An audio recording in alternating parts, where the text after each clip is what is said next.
Welcome to G Fun Facts Online. How do we know what the weather was like thousands of years before the first thermometer was ever invented? How can we possibly understand the climate faced by our earliest ancestors, who lived through ice ages and megadroughts, without leaving a single written record? The answer, surprisingly, is buried right beneath our feet. Today, we're unearthing the secrets of ancient climates, and our guide is the science of archaeology. We're going to explore how the silent testimony of artifacts, bones, and even microscopic dust allows us to reconstruct the environmental drama that shaped human history. It's a field called paleoclimatology, the study of past climates, and archaeologists are its most important detectives. The clues they find are called proxies, tangible evidence that acts as a stand-in for direct measurements. So let's open the ultimate cold case file and see what these proxies can tell us. Perhaps the most intuitive clue is hidden inside trees. Every year, a tree adds a new ring of growth. In a good year, with plenty of rain and sunshine, the ring is wide. In a tough year with drought or extreme cold, the ring is narrow. This is the simple but powerful basis of dendrochronology, the study of tree rings. Archaeologists find ancient wood in buildings, tools, or even preserved in bogs. By matching the patterns of wide and narrow rings from different pieces of wood, they can build a master timeline, a continuous, year-by-year record stretching back thousands of years. This gives us incredibly precise dates for sites, but it also gives us a high-resolution diary of past climate. We can see individual years of drought or abundance, and sometimes even pinpoint the exact season a tree was cut down, linking human construction projects directly to specific climate conditions. Of course, this only works where well-preserved wood is found, but when it is, it's like a perfect time capsule. Now, let's zoom in, way in, to the microscopic level. Imagine reconstructing an entire ancient forest from dust. That's the magic of palynology, the study of pollen. Plants produce huge amounts of pollen, and each grain has an incredibly tough outer shell that can survive for millennia, buried in the sediment at the bottom of lakes or trapped in peat bogs. Each plant species has its own unique pollen shape, a tiny, intricate fingerprint. By taking a core sample of sediment and analyzing the pollen in each layer, scientists can see how a landscape changed over time. A layer rich in tree pollen that gives way to a layer dominated by grass pollen tells a clear story. The climate became drier, and the forest turned into an open savanna. The appearance of pollen from crops like wheat or corn is a clear signal of the arrival of agriculture. Because we know the specific temperature and moisture needs of different plants, this vegetation record becomes a powerful proxy for the climate itself. We can literally watch ecosystems transform in response to warming or cooling. From plants to animals, the bones left behind in ancient trash heaps are more than just the remnants of a meal. They're a library of environmental data. This is zoo archaeology. The types of animals people were hunting tell us about the local environment. Finding reindeer bones in a region that is now temperate, like France, tells you it was once much, much colder. Conversely, finding species that thrive in warmth can signal a period of climate improvement. The health of the animals matters too. Signs of malnutrition or stunted growth in animal bones can point to periods of drought or environmental hardship that affected the entire food chain. We can even look at the seasonal growth patterns in animal teeth to figure out what time of year they were hunted, giving us insight into the seasonal movements and survival strategies of ancient people. The clues get even more detailed when we look at the chemistry. The very atoms that make up ancient bones, teeth, and shells hold secrets about the climate. This is the world of geochemical analysis, specifically the study of stable isotopes. Here's how it works. The water we drink contains oxygen atoms. The ratio of heavy to light oxygen isotopes in rainwater is directly related to temperature. As animals and humans drink this water, those oxygen isotopes get locked into their bones and teeth as they grow. By analyzing the isotope ratio in a 5,000-year-old human tooth, scientists can essentially reconstruct the temperature of the water that person drank. It's like finding a thermometer that has been recording data for millennia. We can apply the same technique to the shells of snails and clams to figure out the temperature of ancient rivers and oceans.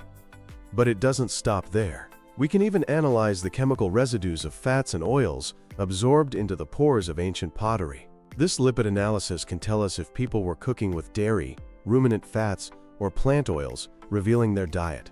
Incredibly, the isotopic signature of these fats can also carry a climate signal, reflecting the environmental conditions in which the plants were grown or the animals were raised.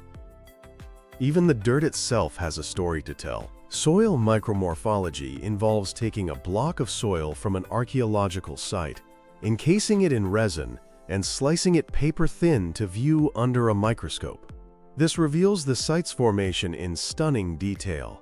You can see microscopic layers of wind-blown dust, suggesting arid conditions, or evidence of waterlogging, indicating a much wetter climate. You can distinguish between natural layers and human-made surfaces, like floors, trash pits, or hearths, giving a high-resolution picture of the immediate environment. And finally, we get to one of the most personal proxies of all, coprolites. That's the scientific term for fossilized feces.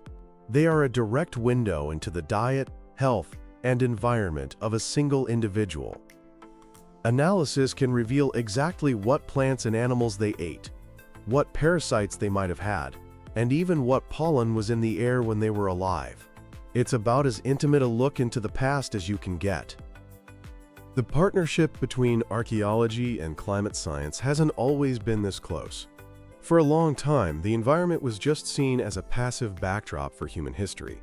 But with the development of techniques like radiocarbon dating and pollen analysis, and a growing awareness of our own environmental issues, that began to change. Today, the collaboration is essential. Archaeologists aren't just using climate data, they are producing it. Archaeological sites are now seen as invaluable, high-resolution archives of environmental information that are directly tied to human activity. This allows us to move beyond simple ideas of climate change caused this civilization to collapse and see a much more complex picture of adaptation, resilience, and choice. So let's look at some real-world examples. Around 200 years ago, a massive glacial lake in North America burst its banks, pouring colossal amounts of fresh water into the Atlantic and triggering a sudden, sharp global cooling event that lasted for over a century. For the world's first farmers in the Neolithic period, this was a massive shock. At the incredible site of Çatalhöyük in modern-day Turkey, archaeologists have found a fascinating story of adaptation. Animal bone analysis shows that during this cold snap, the inhabitants began to rely more heavily on hardy, drought-resistant sheep and goats. Their cattle, which they had previously favored, show signs of malnutrition. The story is confirmed by those lipid residues in their pottery, which show a clear dietary shift. The isotopes in those fats even carried the chemical signature of drier conditions. It's a perfect example of how different lines of evidence come together to show a community under stress, but successfully adapting its entire way of life to survive. Now for a different story. Fast forward to about 200 years ago. A severe, widespread, and long-lasting drought, known as the 4.2 Ka event, gripped many parts of the world. In Mesopotamia, this megadrought coincided with the collapse of the Akkadian Empire, one of the world's first great empires. Archaeological sites like Tel Leilan in Syria show cities being abandoned and a dramatic drop in agriculture. Here it seems a powerful civilization was unable to withstand the pressure of a changing climate. The great Indus Valley civilization also went into decline around this time. While the exact causes are still debated, climate change is seen as a major factor, with evidence showing people moving away from large cities into smaller, rural settlements. However, the story is never just one of collapse. More recent research in other parts of Mesopotamia shows that some communities managed to survive, their subsistence patterns remaining stable. This highlights the importance of local context and human resilience. Even in the last 1,000 years, we see this dynamic play out. The medieval warm period from about 950 to 1250 AD was a time of relatively mild temperatures in the North Atlantic. This is the era when Vikings were able to colonize Greenland, farming in a land that is now covered in ice. Vineyards even flourished in parts of England where it's now too cold. It was a time of agricultural expansion and population growth in Europe. But this was followed by the Little Ice Age, a period of cooler, more volatile climate from about 1300 to 1850. Glaciers advanced, winters grew harsher, and harvests failed. In Iceland, archaeological digs of ancient farmsteads show a dietary shift away from land-based farming toward a greater reliance on marine resources like fish and seals. And the Norse colonies in Greenland, which had thrived for centuries. They eventually collapsed, their agricultural lifestyle no longer sustainable in the cooling world. As you can see, reconstructing the past is like solving a giant puzzle. No single proxy, whether it's a tree ring or a pollen grain, gives you the whole picture. The real power comes from a multi-proxy approach, where scientists weave together all these different strands of evidence to create a robust, cross-checked history of climate. But what is the point of all this? Why is it so important to know what the weather was like 4,000 years ago? Because we are now living in the Anthropocene, an age defined by humanity's impact on the entire planet. As we face our own unprecedented climate crisis, the archaeological record becomes a vast library of past experiments in human survival. It holds countless stories of resilience, innovation, collapse, and adaptation. By studying how ancient peoples managed water in arid lands, how they diversified their food sources during periods of instability, and what tipping points led to societal disruption, we gain invaluable insights. The history of the Three Sisters companion planting of corn, beans, and squash in Native American agriculture offers lessons in sustainability. The story of the Greenland Vikings serves as a stark warning. Archaeology and paleoclimatology don't just tell us about the past. They provide a vital long-term perspective that equips us with the knowledge to navigate the challenges of our shared future. By unearthing the stories of ancient climates, we can learn how to become better ancestors for the generations that will follow.